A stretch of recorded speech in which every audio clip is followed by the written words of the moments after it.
I welcome all of you in the name of Almighty God. Grace and peace with you. सर्वशक्तिमान परमेश्वर के नाम पे आप सभी को मैं वेलकम करता हूँ। शांति और प्रेम आपके ऊपर बरकरार रहे। May the Almighty God, Jesus Christ, bless the Pastor David and his family members and all of the congregation. सर्वशक्तिमान प्रभु यीशु मसीह पास्टर जी और उनके परिवार, उनके साथ ही साथ हमारी कलीसिया को आशीषित करें। Today the Almighty God has given an opportunity to share the work of God with you. आज सर्वशक्तिमान परमेश्वर ने आपके साथ परमेश्वर की क्रिया को बताने के लिए एक अवसर दिया, इसलिए परमेश्वर को धन्यवाद देता हूँ। For that I submit my service thanks to Almighty God. उसके लिए मैं सारी अपनी धन्यवाद परमेश्वर को अर्पित करता हूँ। Our God is a wonderful God. हमारे परमेश्वर आश्चर्य परमेश्वर हैं। God is always ready to blessing to all the people. परमेश्वर हर एक को आशीषित करने के लिए हमेशा तैयार रहते हैं। God is ready. परमेश्वर तैयार हैं। அவர் அதிசயங்களை செய்பவர். परमेश्वर अद्भुत कर्म करने वाले परमेश्वर அவர் நம் அருகில் இருக்கிறார். ஆமென். परमेश्वर हमारे साथ और संग है। आमीन। அதிசயங்களை செய்கிறவர் நம் அருகில் இருக்கிறார். अद्भुत करने वाला परमेश्वर हमारे पास है। இது எவ்வளவு பெரிய பாக்கியம். ये कितना सौभाग्य की बात है। நாம் மற்ற மதத்தை சேர்ந்தவங்களாம் அதிசயம் எங்க நடக்குதுன்னு தேடி போறாங்க. अन्य जाति विजाति का लोग, वो लोग क्या करते हैं, कहाँ पर अद्भुत कर्म हो रहा है उधर ढूंढ के जाते हैं। ஆனா அதிசயங்களை செய்கிற தெய்வம் உங்க அருகில் இருக்கிறார். लेकिन अद्भुत कर्म करने वाले परमेश्वर आपके पास है। आमीन। ஆமென். எவ்வளவு பெரிய பாக்கியம் நீங்களும் நானும். वो कितना बड़ा सौभाग्य है आपके लिए और मेरे लिए। அற்புதங்களை செய்கிறவர் என்றும் உங்களுக்குள்ள வசிக்கிறார். अद्भुत करने वाला परमेश्वर हमेशा के लिए आपके अंदर निवास रहते हैं। ஹalleluya. हालेलुया। இது எவ்வளவு பெரிய வார்த்தை. ये कितना बड़ा वचन है। பாருங்க, அற்புதங்களை செய்கிறவரே உங்களுக்குள்ள ஜீவிக்கிறார். देखिएगा अद्भुत कर्म करने वाला परमेश्वर ही खुद आपके अंदर निवास है। நான் சொன்ன இந்த ரெண்டு வார்த்தையை தமிழ்நாட்டுல சொல்லி இருந்தா அப்படியே அந்த சர்ச்சை அதிரும். ये बात मैं जब तमिलनाडु में बोलता हूँ ये बात, तो तुरंत वो मतलब उठेंगे, संतुष्ट होकर उठेंगे। हालेलुया बोलते हैं। हालेलुया। அற்புதங்களை செய்கிறவர் உங்கள் அருகில் இருக்கிறார். अद्भुत कर्म करने वाला परमेश्वर आपके अंदर है। அதிசயங்களை செய்கிறவர் உங்களுக்குள் இருக்கிறார். आश्चर्य क्रिया करने वाला परमेश्वर आपके अंदर है। தண்ணீரை திராட்சரசமாக மாற்றினவர் உங்க வீட்டுக்குள்ள இருக்கிறார். पानी को द्राक्ष रस के रूप में बदल देने वाला परमेश्वर आपके साथ हैं, आपके घर में है। हालेलुया। செங்கடலை இரண்டாக பிரித்தவர் உங்களோட வாழ்க்கையில வந்து சாபம், தோல்வி, நோயெல்லாம் பிரித்துட்டு உங்களுக்கு ஆரோக்கியத்தை கொடுக்கிறார். लाल सागर को दो भाग में बांट देने वाला परमेश्वर आपके परिवार में रहकर आपके दुख तकलीफ को हटा देंगे। आमीन। ஆமென். குருடருக்கும் செவிடருக்கும் சுகம் கொடுத்தவர், ஒரு சொல்லால மரித்தவரை உயிர்ப்பித்த தெய்வம் உங்களுக்கு நன்மை செய்வதற்காக உங்க வீட்டுக்குள்ள வந்திருக்கார். आंखों को खोलने वाला परमेश्वर, कानों को खोलने वाला परमेश्वर, मरे हुए लोगों को जिंदा करने वाले परमेश्वर आपके घर के अंदर है। ஆமென். हालेलुया। பாவியான உன்னையும் என்னையும் ரட்சித்திருக்கிறார். ஆமென். पापी आप और मैं जो पापी हैं, हम दोनों को परमेश्वर उद्धार दिया, उसके लिए परमेश्वर को धन्यवाद देंगे। आमीन। Hallelujah. Today we are going to meditate. आज हम ध्यान करेंगे Be godly to God Jesus. परमेश्वर यीशु मसीह के प्रति हम देवभक्त के साथ रहें। Be godly to God Jesus. परमेश्वर यीशु के प्रति देवभक्ति हमारे में, हम में होना है। Praise to the holy name. परमेश्वर की पवित्र नाम की महिमा हो। Today we are going to meditate. आज हम ध्यान करने वाले हैं Godliness and what benefit. देवभक्ति और उसकी लाभ। We get being godly. हम देवभक्ति को हमारे जीवन में अगर होता है तो क्या हम पाते हैं, उससे हमको क्या लाभ होती है। எப்பவுமே தாய்மொழியில சொன்னா அது நல்லா இருக்கும். कभी भी मदर टंग में जब हम मातृभाषा में बोलते हैं तो वो अच्छा लगता है। எல்லா மொழியும் நல்ல மொழி தான். हर एक भाषा अच्छा भाषा है। என் பாஷை எனக்கு தெரியாதுல்ல. लेकिन पास्टर जी का भाषा आप नहीं जानते हैं। பிரதர் பாஷை எனக்கு தெரியல. आपका भाषा मैं नहीं जानता। தாய் பாஷையில பேசினா அது நல்ல இன்வால்வ்மெண்டா இருக்கும். क्योंकि जब कोई मदर टंग में मतलब मातृभाषा में बात करते हैं, वो पूरा इन्वॉल्व होकर बात कर पाते हैं। பாருங்க, நீங்க ஹோலியா இருந்தா உங்களுக்கு அற்புதம் நடக்கும். देखिए, आप अगर पवित्र रहते हैं तो आपके जीवन में अद्भुत होगा। Take read भजन संगीत 4:3. भजन संगीत 4:3।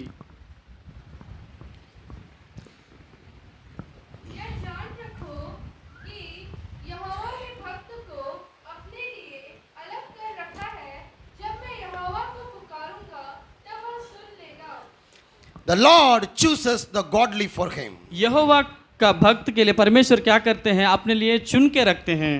பக்தியா இருந்தா கர்த்தர் தமக்காக தெரிந்து கொள்வாராமா. जब आप भक्ति आपके जीवन में रहती है तो परमेश्वर उनके लिए आपको चुनते हैं। யாராக இருந்தாலும் वो कोई भी हो सकता है। பாருங்க, मंजू भक्तिया இருந்தா ஊழியத்துக்கு கூப்பிட்டுட்டார். सिस्टर मंजू भक्ति के साथ रही, इसलिए उनके सेवकाई के लिए परमेश्वर बुलाया। आमेन। நீங்களும் பக்தியா தான் இருக்கீங்க. आप भी भक्ति है आपके जीवन में भी। ஒரு நாள் உங்களையும் கர்த்தர் அழைப்பார். एक दिन आएगा आपको भी अपनी सेवकाई के लिए परमेश्वर बुलाएंगे। பக்தி உள்ளவனை கர்த்தர் தெரிந்து கொள்வார். they chosen. जिनके मन में भक्ति रहती है उनको परमेश्वर चुनते हैं।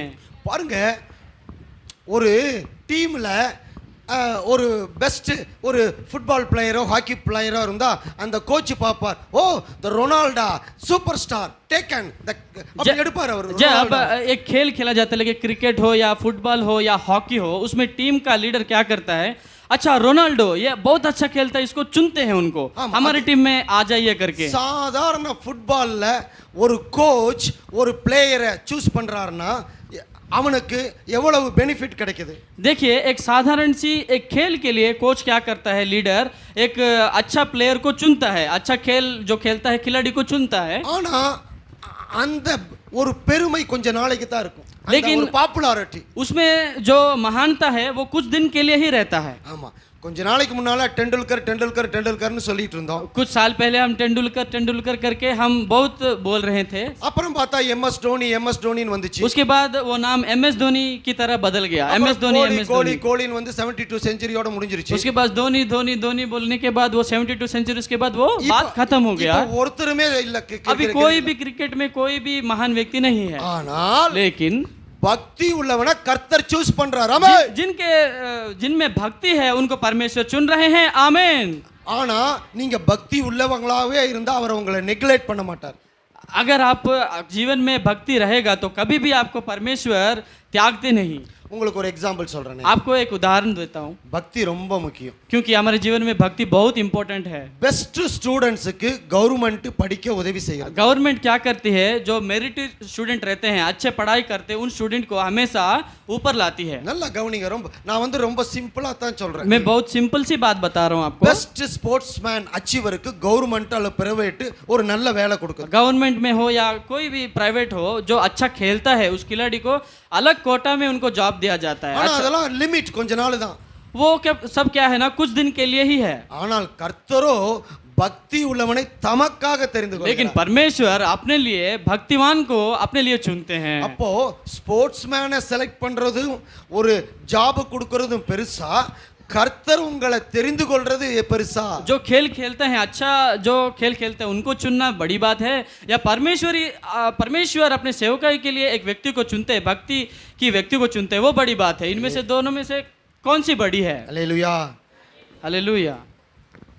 உங்களுக்கு வேலை தேவைதான், आपके लिए काम जरूरी है, बिजनेस தேவைதான், बिजनेस भी जरूरी है, அது இல்லாம வாழ முடியாது. क्योंकि उसके बिना हम जीवन नहीं जी सकते। அது ஒரு பகுதியில் இருக்கணும், वो एक तरफ है, ஆனா அதை விட लेकिन उससे भी बढ़कर பக்தி முக்கியம். भक्ति हमारे जीवन में मुख्य है। பக்தி இல்லைன்னா நீங்க ஆசீர்வாதம் பெற முடியாது. अगर हमारे जीवन में भक्ति नहीं है तो हम आशीष नहीं पा सकते। பக்தி இல்லைன்னா நம்ம எவ்வளவு ஏன் பண்ணாலும் அது ஹாஸ்பிடல். अगर हमारे जीवन में भक्ति नहीं रहता, हम कितना भी क्यों ना कमा ले, वो सब हॉस्पिटल में चला जाता है। பக்தியோட நம்ம பிசினஸ் செய்தோம்னா நமக்கு ப்ராஃபிட் கிடைக்கும். अगर हम भक्ति के साथ बिजनेस करते हैं तो हमारे जीवन में बिजनेस में लाभ होती है। இன்னொன்னு கூட பக்தி உள்ளவனை பத்தி கர்த்தர் சொல்றாரு. और एक बात भी परमेश्वर बता रहे हैं एक भक्तिमान के लिए। கர்த்தர் பக்தி உள்ளவனை தமக்காக தெரிந்து கொண்டு அவர் விரும்பும் பாத்திரமாக உருவாக்கிறார். परमेश्वर एक जिनके जीवन में भक्ति रहते हैं वो अपने लिए चुनते हैं और अपने प्रिय पात्र की तरह उनको बदल देते हैं। அதான் வேதத்துல சொல்லுது, அவர் குயவன் நாம களிமண், கிளே. அவர் குயவன் நாம கிளே, அவர் மேக்கர் நாம கிளே. वो हमारा करता है, हम उनके लिए मिट्टी हैं। அவர் எப்படி வேணாலும் நம்மள பிரஸ் பண்ணுவார், वो क्रश பண்ணுவார், जिस तरह चाहते हैं उस तरह की शेप हमको दे सकते हैं. ஆமா, நீங்க பக்தியா இருந்தா நல்ல ஷேப் பண்ணுவார். आप अगर भक्ति के साथ रहेंगे आपको अच्छा स्वरूप देंगे। நம்ம கிட்ட ஜெபம் இல்லைன்னா அந்த ஷேப் போயிடும். अगर हमारे जीवन में प्रार्थना नहीं रहता तो वो जो अद्भुत रूप है वो हमारे जीवन में नहीं रहेगा। அப்ப பக்தியா இருக்கும் பொழுது அவரோட ராஜ்யத்துல நம்ம ஃப்ரீயா என்டர் ஆகலாம். जब हमारे जीवन में भक्ति होती है तब हम फ्रीली उनके परमेश्वर के राज्य में प्रवेश कर सकते हैं। அடுத்து கர்த்தர் சொல்றார். उसके बाद இது परमेश्वर बोल எல்லாமே रहे हैं। According to the Bible. ये सब परमेश्वर के वचन के अनुसार है। கர்த்தருடைய ஊழியத்தை செய்ய பக்தி அவசியம். क्योंकि परमेश्वर की सेवकाई करने के लिए हमारे जीवन में भक्ति होना जरूरी है। பக்தி உள்ளவனுக்கு வரங்களை கொடுக்கிறார். जो जिनके जीवन में भक्ति रहता है उनको परमेश्वर वरदान देते हैं। பரலோக பாதையில் செல்ல பக்தி அவசியமாக இருக்கிறது. प्रभु के राज्य में प्रवेश होने के लिए भक्ति जरूरी है। ஆமா, ரெண்டு வே இருக்கு. दो रास्ते हैं, ஒன்னு ஹெவன், एक परमेश्वर का राज्य, ஒன்னு ஹெல். दूसरा है नरक। அது நம்ம கையில தான் இருக்கு. वो सब हमारे हाथ में ही है। ஆமா, அவரு ஹெவனை திறந்து ஓபனா வச்சிருக்கார். परमेश्वर अपने राज्य को ओपन करके खुला रखे हैं। ஆனா ஈஸியா போலாம் ஹெவனுக்குள்ள. बहुत आसानी से अंदर जा सकते हैं, ஆனா அதுக்கு ஃபர்ஸ்ட் ஸ்டெப் பேப்டிசம். लेकिन उसके लिए प्रथम स्टेप है बपतिस्मा। ஆமா, பாருங்க நம்மளுடைய பக்தி எப்படி இருக்கிறது. காலையில் பூத்து மாலையில் வாடி போகும் பூவை போன்று இருக்கிறதா? क्या हमारी भक्ति सुबह खिलने वाले फूल या शाम को मतलब फ्लावर फ्लावर, हाँ फ्लावर की तरह है क्या, जो सुबह खिलती है और शाम को विदर हो जाती है, मतलब गिर जाती है? वैसा है क्या हमारे भक्ति? பாருங்க, ஒரு ஃப்ளவர் காலம் ஃப்ரெஷ்ஷா இருக்கும். एक फ्लावर क्या होता है, सुबह सुबह फ्रेश दिखती है, ஈவினிங் வந்து அப்படியே டல். वो फूल जब शाम होता है तो एकदम डल हो जाती है। இந்த மாதிரி நம்மளுடைய பிரேயர் பக்தி இருக்குதா? क्या हमारी भक्ति इस तरह की है? நல்லா நம்ம ஜீவியத்தில் இருக்கும்போது அந்த பக்தி ஒரே மாதிரி இருக்கும் 24 hours. जब हम एक अच्छा जीवन जीते हैं तब हमारी भक्ति जो है हमेशा के लिए बरकरार एक समान रहेगा। அப்ப நல்ல பக்தி இருக்கும் பொழுது என்ன ஹடல்ஸ் அப்ஸ்டக்கல்ஸ் வந்தாலும் நாம சோர்ந்து போகும். जब हमारे जीवन में अच्छी भक्ति होती है तो जो कोई भी प्रॉब्लम समस्या हमारे सामने क्यों ना है, हम अटल रहेंगे, दृढ़ रहेंगे। ஆமென். आमीन। அவருக்கு ஒரு எக்ஸாம்பிள் சொல்றேனே. आपको उदाहरण देता हूँ, யோபு பாருங்களேன். अयुब का आप देखिएगा। எவ்வளவு பெரிய ஹடல்ஸ் அப்ஸ்டக்கல்ஸ். अयुब को कितने बड़े परेशानियां समस्या आई थी। நாமலாம் அதை தாங்க முடியுமா? क्या हम सब उसको सह सकते हैं? ஆனா அவர் சொன்னாரு, लेकिन वो बोलते हैं கர்த்தர் கொடுத்தார், கர்த்தர் எடுத்தார், परमेश्वर दिए हैं, परमेश्वर ले लिए हैं, परमेश्वर की नाम की महिमा हो। हालेलुया. हालेलुया। நாம அப்படி சொல்ல முடியுமா? क्या हम ऐसा बोल पाएंगे? முடியாது. बोल नहीं सकते। முடியும். बोल सकते हैं। பக்தி வேணும். भक्ति जरूरी है। हालेलुया. हालेलुया। ரெண்டாவது ஹெட்டிங் போறோம். अब दूसरी पॉइंट हम देख लेंगे। Godliness is useful to life in the world and the life after death. इस संसार के जीवन जीने के लिए भक्ति आवश्यक है, साथ ही साथ इस मृत्यु के बाद जो जीवन है उसके लिए भी भक्ति आवश्यक है। தேவ பக்தியானது இந்த ஜீவனுக்கும், परमेश्वर की दैवीय भक्ति जो है वो इस जीवन के लिए, இதற்கு பின்வரும் ஜீவனுக்கும் யூஸ்ஃபுல்லா. इस जीवन के बाद दूसरा जीवन जो है उसके लिए भी जरूरत है। ஃபர்ஸ்ட் திமோத்தேயு first Timothy 4th chapter 4th chapter ought and know, correct? Hindi 8वां। क्योंकि देह की साधना से कम लाभ होता है, पर भक्ति सब बातों के लिए लाभदायक है, क्योंकि इस समय के और आने वाले जीवन की भी प्रतिज्ञा इसी के लिए है। यह बात सच और हर प्रकार से मानने के योग्य है। God never forsake the godly people. परमेश्वर कभी भी भक्ति जिनके जीवन में भक्ति रहता है उनको परित्याग नहीं करते, त्यागते नहीं। He gives not only things belong to the earth but also the eternal life. केवल इस संसार में जो चीजें हमको आवश्यक रहता है वही केवल देंगे ऐसा नहीं है, लेकिन इस जीवन के बाद जो इटर्नल लाइफ है, अनंत जीवन है, वो भी हमको परमेश्वर देते हैं। பாருங்க, நான் ஒன்னாவது கூட படிக்கல. देखिए मैं फर्स्ट स्टैंडर्ड भी नहीं पढ़ा हूँ, ஆனா இதெல்லாம் கொடுக்கறாருன்னா நான் முழங்கால் போட்டு கண்ணீரோட கேட்கிறேன். लेकिन ये सब जो परमेश्वर के ज्ञान है ये सब दे रहे हैं, इसका मतलब ये क्यों दे रहे हैं? मैं परमेश्वर के सामने प्रार्थना करता हूँ, घुटनों में आकर मैं आंसुओं के साथ प्रार्थना करता हूँ। ஒரு மெசேஜ் எடுக்கிறதுக்கு முன்னால நான் ஒரு வாரம் காத்திருப்பேன். एक संदेश प्रिपेयर करने से पहले मैं एक हफ्ते के लिए फास्टिंग रहता हूँ। அப்ப அப்படியே சொல்ல என்னோட மதர் டங்ல எழுதுவேன். वैसे ही परमेश्वर जो जो बातें मेरे मन में बोलते हैं वो सब मैं लिखता जाता हूँ। அதுக்கப்புறம் போராடி அதை டிரான்ஸ்லேஷன் பண்ணுவேன். उसके बाद मैं बहुत प्रयास के साथ उसको ट्रांसलेशन करने की कोशिश करता हूँ। Godliness is useful to life in the world. पर देव भक्ति इस जगत में जीने के लिए जरूरी है। and the life after death.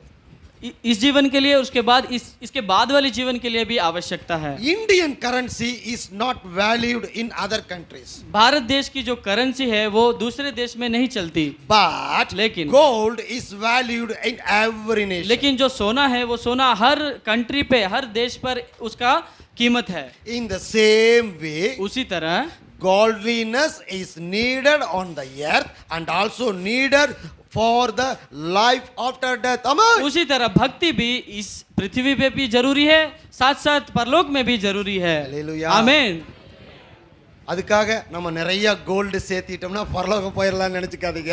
इसलिए ऐसा मत सोचे कि हम बहुत सारा सोना को जमा करके हम परलोक भी चले जाएंगे करके। பாஸ்டர் சொல்றாரு இந்த மாதிரி கோல்டு இருந்தா வேல்யூட் எல்லாம் पास्टर जी बता रहे हैं गोल्ड तो हर जगह चलती है, तो गोल्ड हम रख के परमेश्वर के राज्य में चले जाएंगे करके। சோ நிறைய கோல்டு இருந்தா பரலோகத்துக்கு போயிடலாம்னு चलिए हम बहुत सारा सोने को इकट्ठा करते हैं ताकि हम परमेश्वर के राज्य में प्रवेश कर जाए। நிறைய கோல்டு இருந்தா என்கிட்ட கொடுங்க, நிறைய நாட்டுக்கு போகணும் நான். आपके पास अगर ज्यादा सोना है तो मेरे को दीजिए, मैं बहुत सारे जगह पर सेवकाई करना है। Hallelujah. हालेलुया।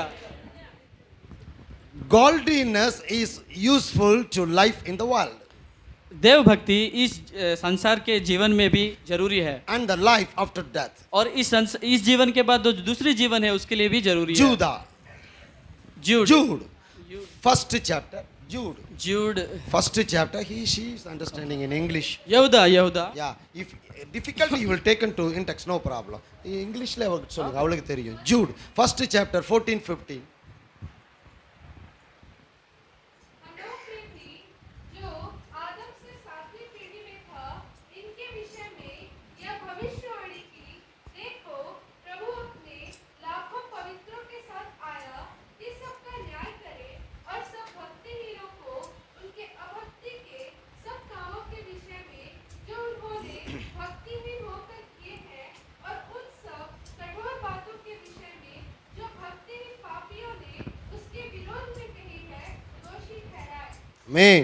नहीं, Ungodliness brings punishment after death. दुष्टता या भक्तिहीनता सजा लाती है मौत के बाद। Ungodliness brings punishment after death.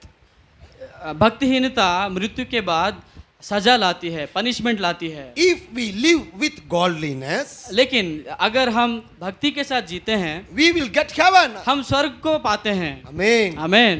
But ungodliness brings hell. लेकिन भक्तिहीनता नरक को लाती है। So we should live a godly life in the Lord. इसलिए हम सभी को परमेश्वर में एक भक्ति की जीवन जीना है। சிம்பிளா சொல்றேனே, मैं बहुत सिंपल सी बात बता रहा हूँ ना। பக்தியா இருந்தா பரலோகம், பக்தி இல்லைன்னா நரகம். अगर ஆமென். भक्ति रहेगा तो हमको परलोक मिलेगा, अगर भक्ति नहीं है तो नरक मिलेगा। மதர் டங்னா எப்படி வருது வேகமா பாத்தீங்களா? देखिए इतना फास्ट मेरा मातृभाषा है इसलिए आ रहा है। ஆமா, இந்த வினிதா நான் பார்த்தேன், அவங்க மதர் டங் தெலுங்கு, ஆனா ஹிந்தி வேகமா பேசுது, தெலுங்கு மெதுவா பேசுது. हाँ, मैं विनीता सिस्टर को देखा हूँ, उनका मदर टंग जो है मातृभाषा तेलुगु है, लेकिन वो हिंदी बहुत फास्टली बोल रहे हैं और तेलुगु स्लोली बोल रहे हैं। ஏன்? क्यों? அதான் இங்க இருந்து இருந்து அது மதர் டங் ஆயிருச்சு. क्योंकि इधर रहते रहते हिंदी उनका मातृभाषा बन गई। எதுக்கு எக்ஸாம்பிள் சொல்றேன்னா, इसका एक क्यों ऐसा उदाहरण दे रहा நம்ம हूँ, பக்தியா இருந்தா பரலோகம், பக்தி இல்லைன்னா நரகம். इसीलिए मतलब भक्ति अगर रहेगा तो हमको स्वर्ग मिलेगा, भक्ति नहीं रहेगा तो नरक मिलेगा। அப்போ நம்மளுடைய practical life, இந்த prayerful life is very important. इसीलिए हमारे यह जो जीवन है, इस जीवन में प्रार्थना और भक्ति होना जरूरी है, Hallelujah. प्रैक्टिस करना जरूरी है। நம்ம மூணாவது ஹெட்டிங்க்கு போறோம். अभी तीसरा पॉइंट में हम जाएंगे। Yeah, godliness will save. भक्ति हमको बचाती है। இங்க பாருங்க, எவ்வளவு கோடி ரூபாய் இருந்தாலும் அது சேவ் பண்ணாது. देखिए कितना भी रुपए कोटि करोड़ करोड़ रुपीस रहने से भी आपको वो बचा नहीं पाएगा। பாருங்க, ப்ரூஸ் லீ 33 இயர்ஸ்ல இறந்துட்டார். ब्रूस ली आप जानते होंगे, वो 33 साल में मर गए। மைக்கேல் ஜாக்சன் 33 இயர்ஸ்ல माइकल जैक्सन भी जो थे वो भी 33 साल में मर गए। யா அந்த அந்த பேர் என்ன, அந்த பிக் பாக்ஸர், நாட் முகமது நபி, the great boxer. Okay, so பாருங்க, பக்தி தான் நம்மளை காப்பாத்தும். देखिए भक्ति अगर रहेगा तो हम बचाए जाएंगे। யா சேவ் பண்ணும். भक्ति हमको बचाती है। 2 Peter 2:9. 2 पीटर 2:9।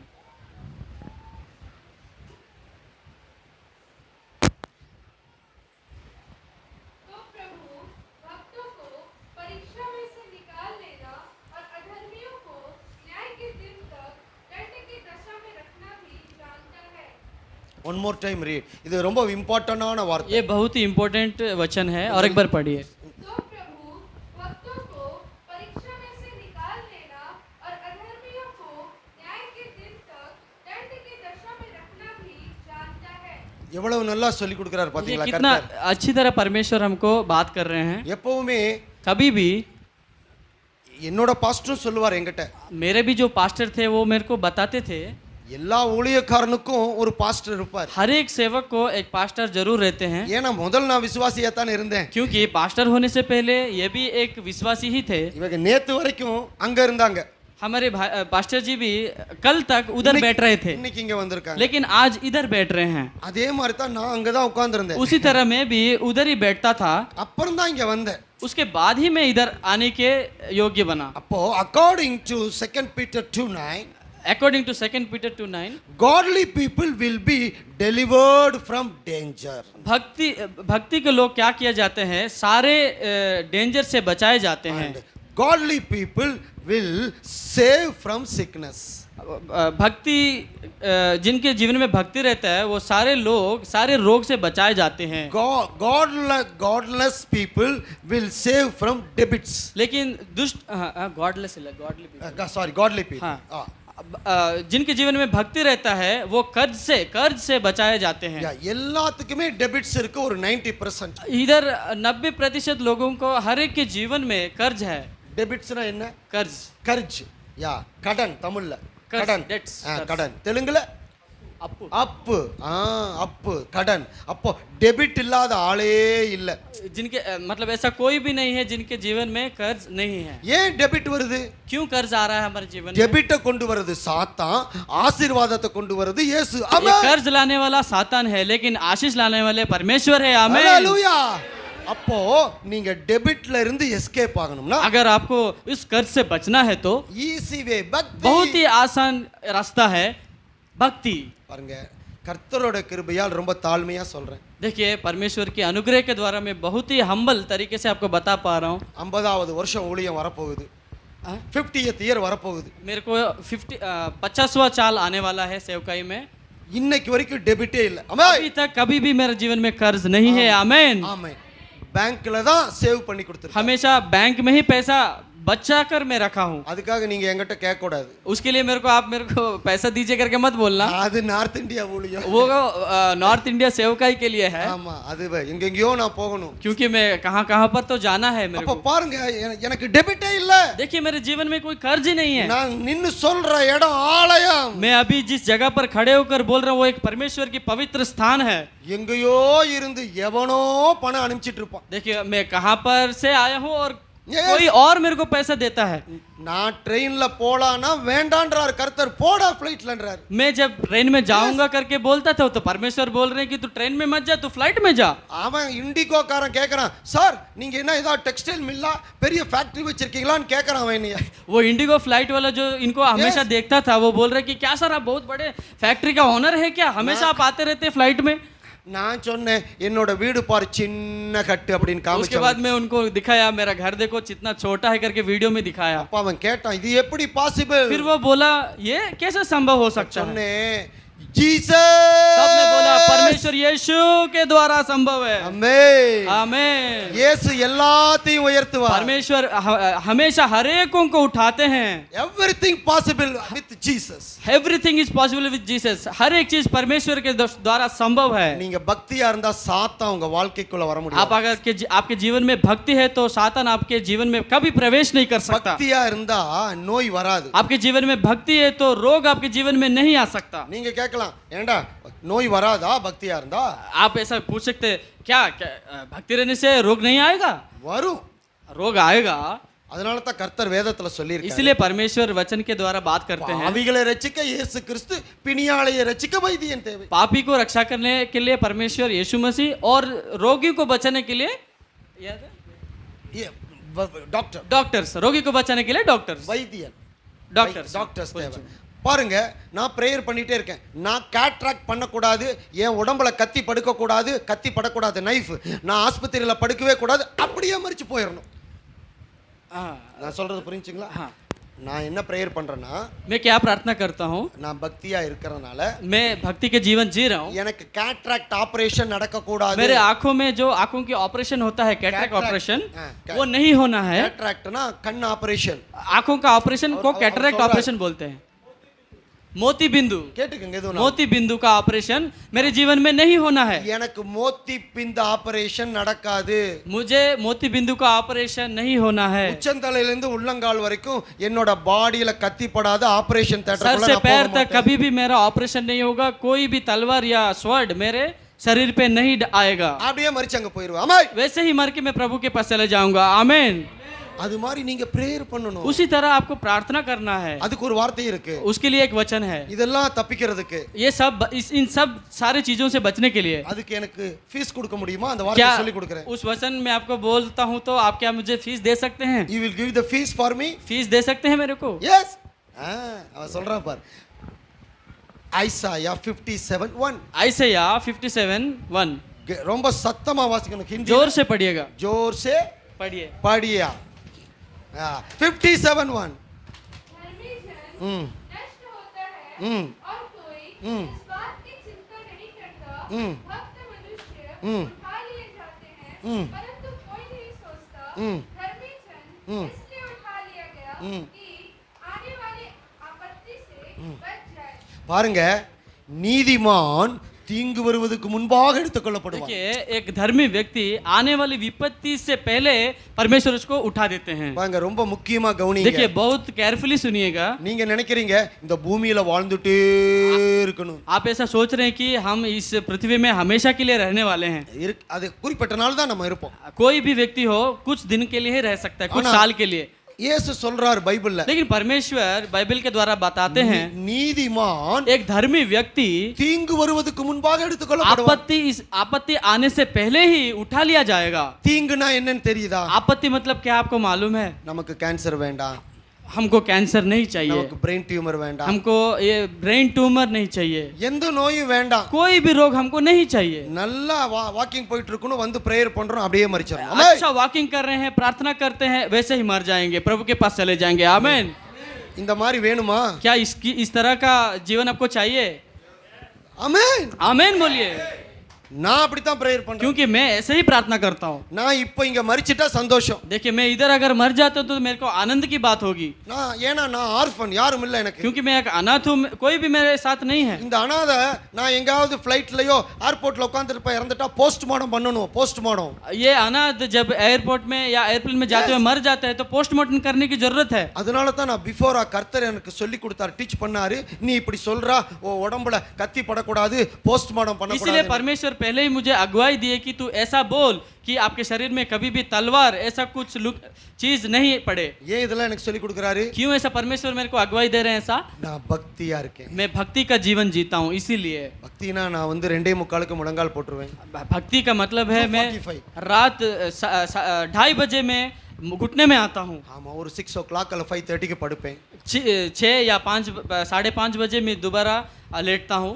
அப்படி நான் உத்தரகாண்ட் மினிஸ்ட்ரிக்கு போறதுக்கு முன்பாக நான் 2 மணிக்கு எந்திரிச்சிட்டு ஒரு 4:30க்கு அப்படியே படுத்தேன் उत्तराखंड की सेवकाई करने से पहले मैं वैसा 2 बजे उठकर प्रार्थना करते हुए 5 बजे तक प्रेयर कर रहा था। உத்தரகாண்ட்க்கு தயாராயிட்டு இருக்கேன் उधर जाने के लिए मैं तैयार हो रहा था। அப்படி 2 மணில இருந்து 4:30 மணிக்கு முடிச்சிட்டு அப்படியே படுத்தேன் அப்படி 2 बजे स्टार्ट करके 5:30 बजे तक ऐसे ही प्रार्थना करके मैं लेटने वाला था। கொஞ்சம் நல்லா டீப்பா தூங்கிட்டேன் तो थोड़ा मैं डीपली सो गया था, गहरा नींद सो गया था। கர்த்தர் என் காது கிட்ட வந்து சொல்றா போய் நீ டீ சாப்பிடு போய் நீ டீ சாப்பிடு அப்படின்ற तब परमेश्वर की आवाज मेरे कान पे आई, तू जाके चाय बना के पी ले, यारो जाके चाय बना के पी ले। யாரோ ஒரு மனுஷன் சொல்றதா कोई एक व्यक्ति बोल रहे हैं ஒரு ऐसा, மனுஷன் என்கிட்ட வந்து சொல்ற மாதிரி मतलब जैसे कोई व्यक्ति आके बोलता है ना, उस तरह। நானும் சொல்றேன் இல்ல நான் இன்னைக்கு அப்புறம் சாப்பிட்டுக்கிறேன் मैं बोला तब नहीं मैं बाद में पीऊंगा। ஏன் இதை சொல்றேன்னா பக்தி உள்ளவனுக்கு என்ன நடந்திருக்குன்னு சொல்றேன் क्योंकि ये सब क्यों ऐसा बोल रहा हूँ, एक भक्ति जिनके जीवन में रहता है उनके साथ क्या होता है वो बताने के लिए। மறுபடியும் டீ சாப்பிட போ டீ சாப்பிட போன்னு என்னை push பண்ணுது दोबारा भी तू चाय पीने के लिए जाओ करके आवाज आ रही है मेरे को। அந்த டச்சிங் எனக்கு அப்படியே ஃப்ரெஷ் वो கொடுத்துருச்சு जो स्पर्श है, उस स्पर्श से मैं उठ गया। நான் டீ சாப்பிட அப்படி போறேன் वो चाय पीने के लिए मैं ऐसा जा रहा था। அப்போ இது இவ்வளவு பெருசு இவ்வளவு குண்டா பயங்கரமான பாம்பு என் கிட்ட என் பெட்டு கிட்ட வந்திருக்கு. इतना बड़ा और इतना मोटा एक सांप मेरे बेड के पास आ गया था. வந்துட்டு இருக்கு அப்படியே. वो ऐसे ही आ रहा था अंदर. ஏன்? क्यों? செய்வான் அப்படின்னு இயேசுவுக்கும் தெரியும், சாத்தானுக்கும் தெரியும். ये करेगा इस प्रकार सेवकाई करेंगे करके परमेश्वर को भी मालूम है, शैतान को भी मालूम है. அதனால லூசிஃபர் பாம்பு ரூபத்துல வீட்டுக்குள்ள வந்தான். इसीलिए वो सांप के रूप में लूसीफर घर के अंदर आ गया. பாருங்க, நான் பக்தியா காலமே ஜெபித்தது நிமித்தமா என்னை எப்படி பாதுகாத்தார் பாத்தீங்களா? देखिए मैं भक्ति के साथ सुबह सुबह उठ के प्रार्थना कर रहा हूँ, इसीलिए परमेश्वर कैसे मुझे बचा रहे हैं. ஆபத்து காலத்தில் நீ என்னை நோக்கி கூப்பிடு, நான் உன்னை आपत्ति के தப்புவிப்பேன். समय में तू मेरे को पुकार, मैं तुमको उत्तर दूंगा. ஆபத்து காலத்தில் நீ என்னை நோக்கி கூப்பிடு, நான் உன்னை आपत्ति के தப்புவிப்பேன். समय में तू मुझे पुकार, मैं तुम्हें उत्तर दूंगा करके परमेश्वर बोल रहे हैं. தமிழ்நாட்டுல तमिलनाडु में அது லூத்தரனா இருக்கட்டும், சிஎஸ்ஐயா இருக்கட்டும், எனி சர்ச்சா இருக்கட்டும், मतलब लूथरन हो, सीएनआई Any हो, church. कोई भी चर्च हो, இந்த மாதிரி குழந்தை அப்படியே 150 சங்கீதத்தையும் பைகாட்டா சொல்லும். इतना छोटी बच्चे क्या करते हैं ऐसे ही मतलब कि भजन संगीत 119 है ऐसा ही बाई हार्ट में बोलते हैं. எனக்கு கூட தெரியாது, मुझे भी मालूम नहीं है, எனக்கு ஒரு சிலர் தான் பைகாட்டா தெரியும். मैं कुछ कुछ वचन याद रखता हूँ. அதுல எனக்கு பெரிய தேவனுடைய மனுஷன் சொல்லி கொடுத்ததை உங்களுக்கு சொல்றேன். मुझे ना ये सब बड़े बड़े प्रभु के दास जो मुझे सिखाए हैं वो आपको मैं सिखा रहा हूँ, அதுதான் எனக்கு பாதுகாப்பு கொடுக்குது. क्योंकि वही मेरा सुरक्षा करते हैं. உங்க இருதயத்துல குறித்து வைத்து அதை ஃபாலோ பண்ணுங்க. आपके हृदय में उसको रख कर उसको अनुगमन करिए, फॉलो करिए. 23 சங்கீதம் भजन संगीत 23 23 படிக்க வேண்டாம், मत पढ़िए, அதை உங்க வாழ்க்கையில சாகர வரைக்கும் சொல்லுங்க தினம். वो भजन संगीत 23 को आप आखिरी दम तक उसको अपने जीवन में ध्यान करते रहिएगा. 91 भजन संगीत 91 121 121 121 138 138 அப்புறம் லார்ட்ஸ் பிரேயர். उसके बाद परमेश्वर की प्रार्थना. இத சொன்னாலே போதும் அப்படின்னு इतना- நான் சொல்லவே மாட்டேன். इतना बोलने से काफी है ऐसा मैं नहीं बोल रहा हूँ. இதெல்லாம் பைகாட் ये பண்ணிட்டு सब आपको मतलब मुखस्त हो जाना है, याद रख जाना है. கார்ல போனா சொல்லுங்க, जब आप कार में जाते तब बोलिएगा, ஃளைட்ல போனா சொல்லு, फ्लाइट में जब जा रहे हैं तो तब बोलता हूँ, ஷிப்ல போனா சொல்லு, शिप में अगर जाते तो तब बोलिएगा, உனக்கு டைம் கிடைக்கிறப்பலாம் சொல்லு. जब जब आपको समय मिलता है तब तब आप बोलते रहिएगा. சமையல் செஞ்சிட்டு இருக்கியா இதை சொல்லிட்டே जब आप खाना बनाते होंगे तब बोलते रहिएगा. உன் வாழ்க்கையில எல்லாம் என்ன பயங்கரமான நிகழ்வு வந்தாலும் அது தப்பிக்கப்படும். आपके जीवन में कितना भी बड़ा समस्या क्यों ना हो वो वैसा का वैसा चला जाएगा. அடுத்து போறோம். நெக்ஸ்ட், उसके बाद godliness gives obedience. भक्ति आज्ञाकारिता देती है. எத்தனை மணிக்கு முடிக்கலாம்னு கேளுங்க. ஃபாலோ. ஆமா ஆமா, ஏன்னா நான் நெக்ஸ்ட் டைம் நான் வருவேனான்னு எனக்கு தெரியாது. क्योंकि नेक्स्ट टाइम मैं आऊंगा कि नहीं मेरे को मालूम नहीं है. ஆமா, அதனால இந்த தடவை தான் நான் உங்க முகங்களை எல்லாம் மாறி பார்க்க முடியும். इसलिए यही बार मैं अच्छी तरह आपको देख ले रहा हूँ. இந்த பூஜா வந்திருக்காளா? पूजा आए हैं क्या? எனக்கு யாருன்னு தெரியல. पूजा யாரு? कौन है मेरे को मालूम नहीं है. எந்திரிச்சு நில். खड़े हो जाइए. வரலையா? It's not coming. पूजा नहीं आए हैं. ஓகே, உன் பேரு? आपका नाम? என்ன சொல்ற? काजल. இதெல்லாம் பூஜாவோட சிஸ்டர்ஸா? पूजा का सिस्टर है ना. அவ வருவான்னு நான் ரொம்ப எதிர்பார்த்தேன். वो आएंगे करके मैं बहुत बेचैन था, मतलब देखने के लिए. சரி பரவாயில்ல, நான் பாப்பேன் அவளை. मैं उनको देखूंगा. நீங்க ரெண்டு பேர் வந்தது சந்தோஷம். உங்க அம்மா வந்திருக்கும்னு आप நினைக்கிறேன். दोनों आए हैं, बहुत आनंद की बात है. अम्मा। आपके मदर भी आए होंगे ना. சரி, உங்க அம்மாவுக்கு கர்த்தர் நல்ல ஆரோக்கியத்தை கொடுத்திருக்காரு. ஆமென். परमेश्वर आपके माँ को अच्छा चंगाई दिए हैं. आमीन. godliness gives obedience. भक्ति हमारे जीवन में आज्ञाकारिता को लाती है. Hebrew 11:7. हिब्रू 11:7.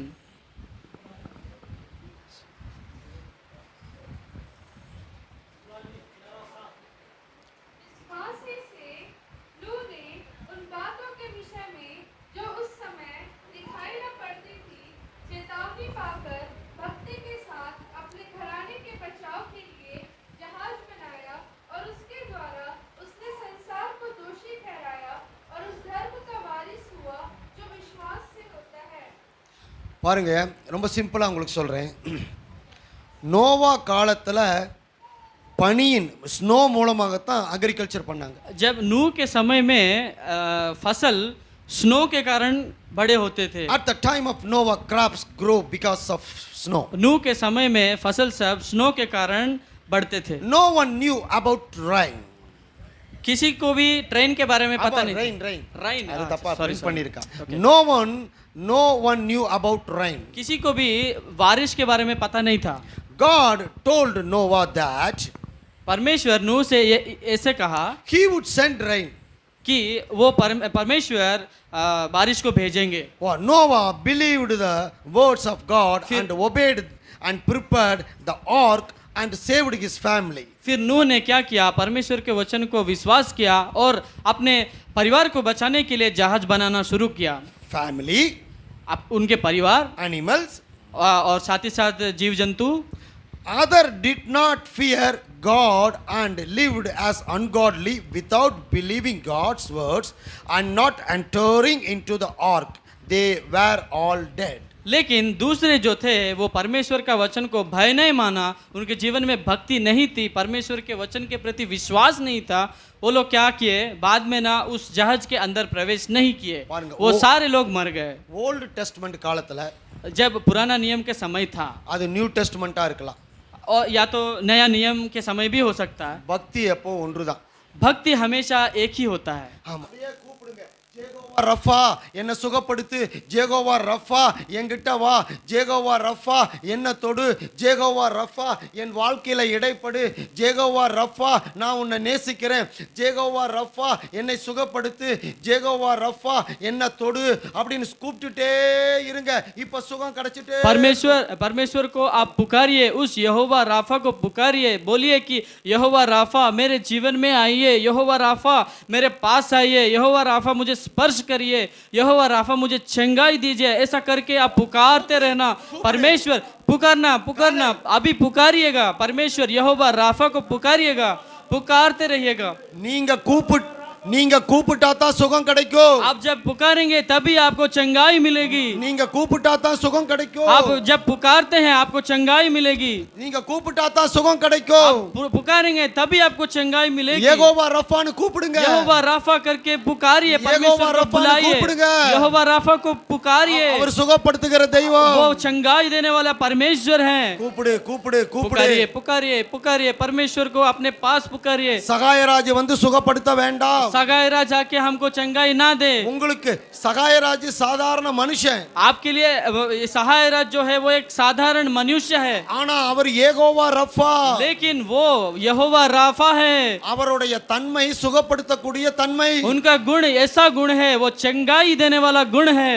அவருக்கு சுகமாக்கும் வல்லமை உள்ள தெய்வம். वो चंगाई देने के लिए सामर्थ्य परमेश्वर है। அவர் எப்பொழுதுமே சுகமாக்குகிற கர்த்தர். वो हमेशा के लिए चंगाई देने वाला परमेश्वर है। ஆனா நீங்க விசுவாசிக்க வேண்டும். लेकिन आपको विश्वास करना है। அந்த விசுவாசத்தினால் நீதிமான் பிழைப்பார். ये धर्मी व्यक्ति विश्वास के कारण जीता है। இது ரொம்ப मुख्यமான நேரம். ये बहुत ही बहुमूल्य समय है। நீங்க உங்க கண்களை மூடி கண்ணீரோட அந்த யெகோவா आप ரஃபாவை आपके கூப்பிடுங்க. आंखों को बंद करते यहोवा राफा को पुकारिए। உனக்கு குழந்தை இல்லையா? क्या आपके जीवन में बच्चे नहीं हैं? உனக்கு என்ன நோயா இருக்கலாம்? कोई भी रोग आपके जीवन में हो सकता है। சுகரா இருக்கலாம், शुगर हो सकता है, ब्रेन ट्यूमरा இருக்கலாம், ब्रेन ट्यूमर हो सकता है, இல்ல அப்பெண்டிக்ஸா இருக்கலாம், अपेंडिक्स हो सकता है, தைராய்டா இருக்கலாம், थायराइड हो सकता है, ஸ்பைனல் பெயினா இருக்கலாம், स्पाइनल पेन हो सकता है, இல்ல पैरालिसिस இருக்கலாம், पैरालिसिस हो सकता है, அந்த யூட்ரஸ்ல ப்ராப்ளம் இருக்கலாம், आपके यूट्रस में प्रॉब्लम हो सकता கிட்னி है, ப்ராப்ளமா இருக்கலாம், किडनी गुर्दे का समस्या हो सकता है। அது என்னென்னமோ நோய் இருக்கு. क्या क्या कितने प्रकार के करना है। அந்த யெகோவா ரஃபாவை கூப்பிடு. यहोवा राफा को पुकारिए, उस यहोवा राफा को पुकारिए। அந்த உன்னுடைய அக்கிரமங்களை எல்லாம் அவர்கிட்ட சொல்லு. सारे पापों को उनको बताइए।